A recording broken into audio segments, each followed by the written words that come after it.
This is an ongoing issue going on in my home. I, a 33-year-old female, am currently pregnant with my first child. I live in a 2-bedroom home with my husband and stepdaughter, 23. My stepdaughter and I get along fine with no big issues, but we're also not super close. Now that the baby is coming, we need more space. Unfortunately, we can't afford a new home. I brought up to my husband asking my stepdaughter to move out. We really need her room for the new baby, and she's an adult with a full-time job, so it's time for her to be on her own anyway. My husband agreed and we brought it up to her at dinner one night. We told her we would help with her first 2 months' rent. I told her it would be fun for her, that I could go shopping and help her decorate her new apartment.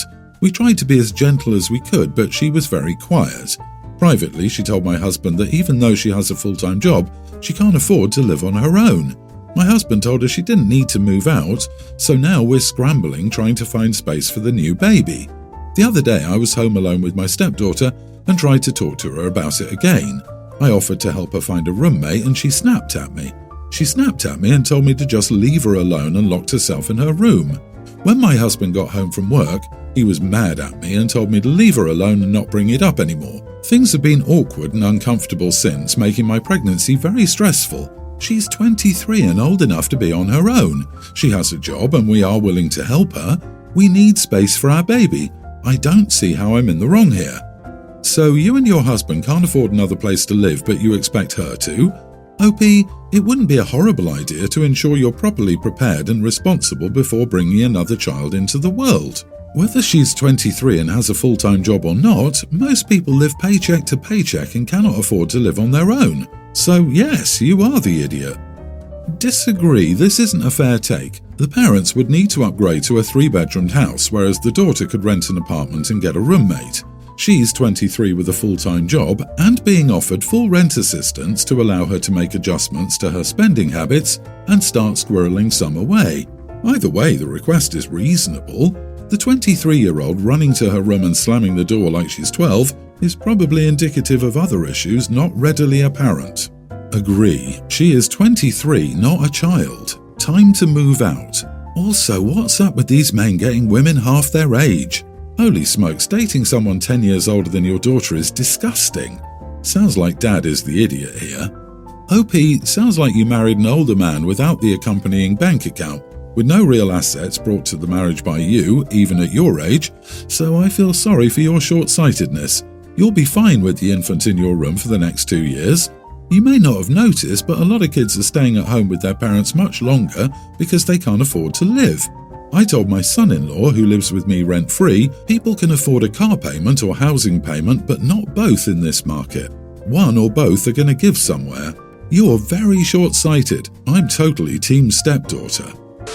First, I will state that I've never liked dogs, especially dog nutters. I'm not talking about dog lovers. I'm talking about the individuals who would spit in a kid's face for looking at their animal because they are such a protective mama and papa bear to their fur babies. This seems judgmental, and perhaps it is, but added to the context, what I mentioned above describes a good 70% of my family and my fiancé's family combined. Most are kid-free but treat their dogs like royalty while treating everyone else like crap. I was excluded a lot until I was over the age of 18, simply because they preferred dogs to children and were vocal and rude about it. I couldn't even go to a family event as a child without being overlooked by most adults. Multiple gifts were handed out to the dogs, and hundreds of photos were taken of them when I got maybe 1 or 2 things and no photos. So no, I don't like dogs, and I'm not too fond of those kinds of people. But as I've gotten older, I actually get along really well with many of the individuals who hated me as a child, despite being a quiet kid who stuck to myself. Anywho, all of our recent family weddings have been strictly kid-free. I have no problems with what they want to do with their weddings, but I have 3 siblings, all of which have kids. I also have a few cousins and collectively have 8 kids. With all of the other adults, they have about 10 dogs combined, I believe, and bring them everywhere because the whole family allows it. But my fiancé and I talked, and he's very respectful of the fact that I do not want dogs at my wedding, but I do want the kids there. I want them all to be included as little ring bearers and flower girls. All of them, which is completely out of the norm and a bit chaotic, but they don't get included in anything, and I think it will be a blast for them. So I sent out the invites that said no dogs were allowed under any circumstances, not even your emotional support dogs, which a few people in the family have claimed their dogs are, for no other reason than they give me a happy boost, so they are my emotional support baby, no other ailments. A lot of calls and texts were sent to me in regard to this, and a few were downright angry, stating that I was being ridiculous because their dogs are their kids, and if I didn't want to include them, then I shouldn't be allowing children either because they are much more chaotic than our precious fur baby. I politely said that they didn't have to attend if they didn't like it. The kid-bearing family members are ecstatic, but many of the others have declined the invite, which upsets my fiancé because this means his brother, sister and father won't be attending. But I'm standing my ground. Am I the idiot? Edit, I made one exception for my grandfather because he has a service dog who monitors his seizures, but is the only dog allowed. Also, my fiancé's father doesn't have a dog himself. He refused to attend the wedding because my fiancé's sister went and cried to him for us not allowing her to bring her 2 chihuahuas. Her sister is 28 years old, has her father wrapped around her finger, and still throws tantrums to get her way. So my future father-in-law has stated that he will only attend once we make an exception for my future sister-in-law. It's a power trip and manipulation at best, but no, my fiancé isn't upset with me. He's upset that his father is making his big day about his childish sister. Not the idiot. OMG, these people need to get over themselves. You would not be the idiot if you said no kids. You are not the idiot for saying no dogs. You could love dogs and still say no to dogs and not be an idiot. Also, including the kids is nice. Stay firm and congrats on your wedding.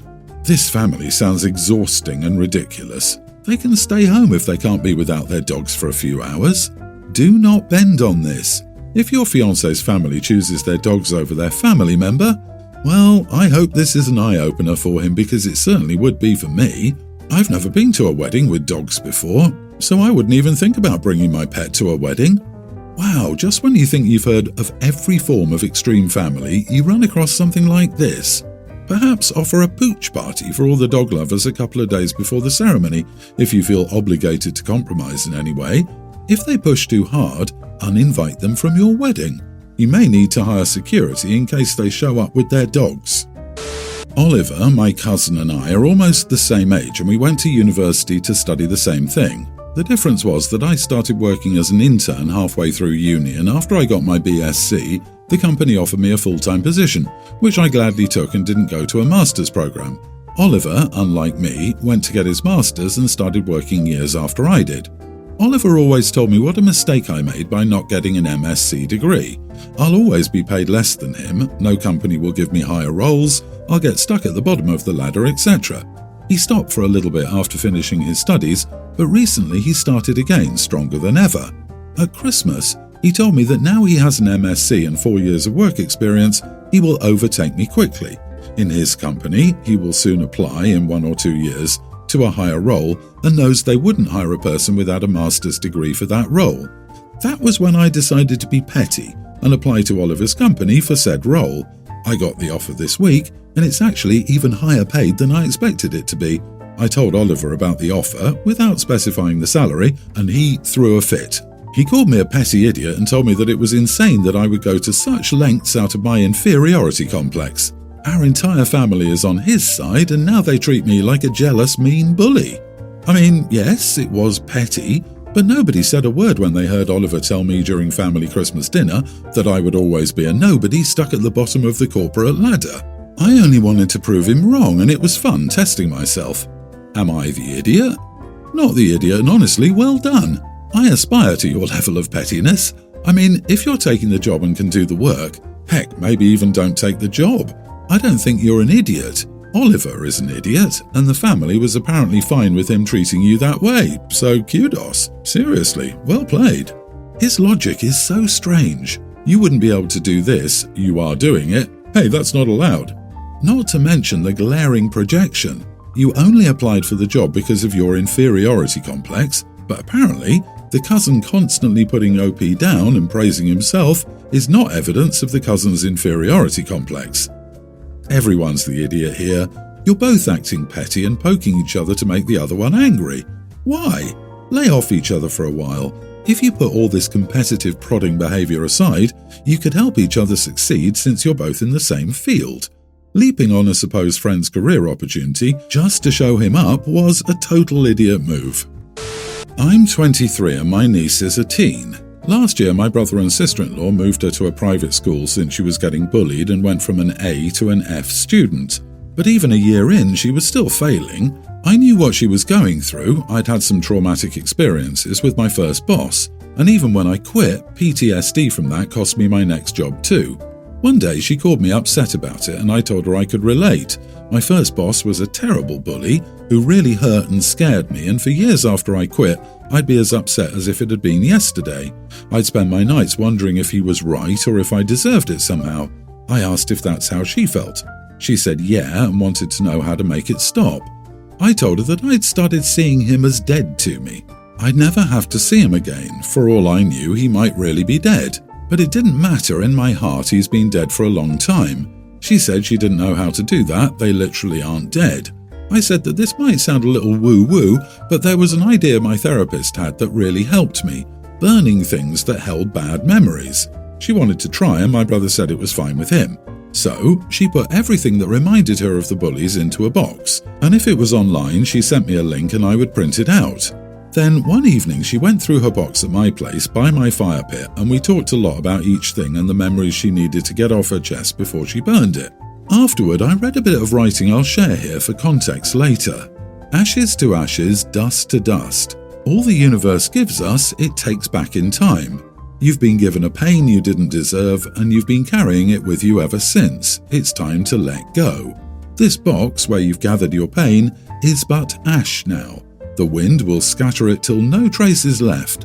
Let us lay bully's name to rest in your heart. Let this be the last their names are spoken, if that is your wish. That night she thanked me for everything, and it had obviously been cathartic. She also asked if she could keep what I wrote, and I said yeah. She told a few friends at school about what we did, and the school administration heard and got concerned. Some of it got taken out of context.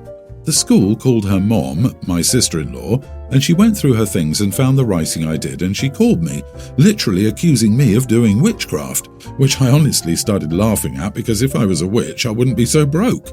She was furious and said I was making jokes when I'd really overstepped, not being her parent, and it was totally inappropriate of me to give the advice, "They're dead to me," to a kid about other kids. My brother agreed with her. So, am I the idiot for the advice I gave? And was I overstepping? Not the idiot.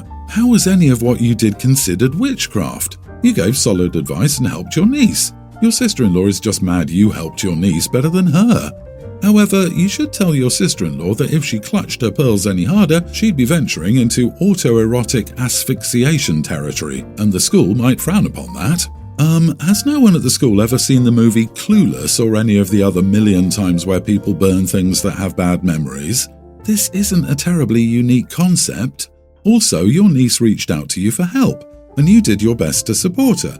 It probably would have been smart to check in with your bro and sister-in-law afterward, but nothing you did endangered her or undermined their parenting.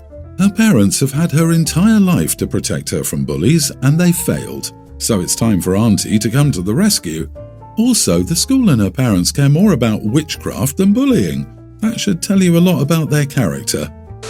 My husband has a daughter with another woman who was conceived when our relationship was open. Unfortunately, we only learned about her when my stepdaughter was a toddler, and her mother has been a headache to deal with from the start. She's even gone so far as to encourage my stepdaughter to misbehave whenever she's at ours. We have her one weekend a month, but my husband was going to be away on a business trip when she was supposed to be with us. I decided it would be better if my stepdaughter stayed with her mother instead of with me while my husband was gone for several reasons. Her behaviour is a lot worse whenever my husband isn't around, as she doesn't think she has to listen to me, and she's extremely rude to our nanny. Our oldest and her constantly fight, which isn't something I want to deal with. Lastly, her mother has made it clear in the past that she doesn't want her daughter left alone with me, so I thought this was the perfect solution to keep everybody happy. My husband was fine with it and informed my stepdaughter's mother. That Friday, I only asked our nanny to collect my son from school as I assumed her mother would collect her since she would be staying with her. She wasn't picked up on time and her mother called me furious that we had left her there. She tried to make me go and collect her, but I refused. So now she's accusing me of trying to isolate her daughter from her siblings and of being a nasty stepmother. She couldn't get in contact with my husband, so she called his family to try to make me look bad and force me to take my stepdaughter during my husband's time with her, even though he wasn't there. Am I the idiot? Not the idiot. Why is this even a question? She was informed you weren't picking up the daughter. Why would you pick up the daughter in that circumstance? If you had picked up the daughter, she would have probably accused you of something else. It sounds like she just wants to create drama. You definitely shouldn't have your husband's child when he's not around, when the child has expressed that they don't like you and her mother is uncomfortable with it. It's also not your responsibility to sort out pick-up arrangements for a child that isn't yours. Your husband is an idiot for not making the time to see his daughter, one weekend a month isn't difficult, and for not clearly communicating his plans to baby mama. What a horrible situation. I'm sorry, but your husband randomly impregnates women and then the two of you acting like the child is some demonic burden is just sickening. Not picking up the kid wasn't necessarily wrong because you assumed her mom had arranged to pick her up, and how she reacted was wrong. But seriously, your attitude and how you talk about the child are really telling. If you can't have control over your jealousy and take out your bad feelings on a literal child, you shouldn't have made some ridiculous arrangement with your husband. Sounds like both of you suck and can't handle the consequences of your stupid decisions.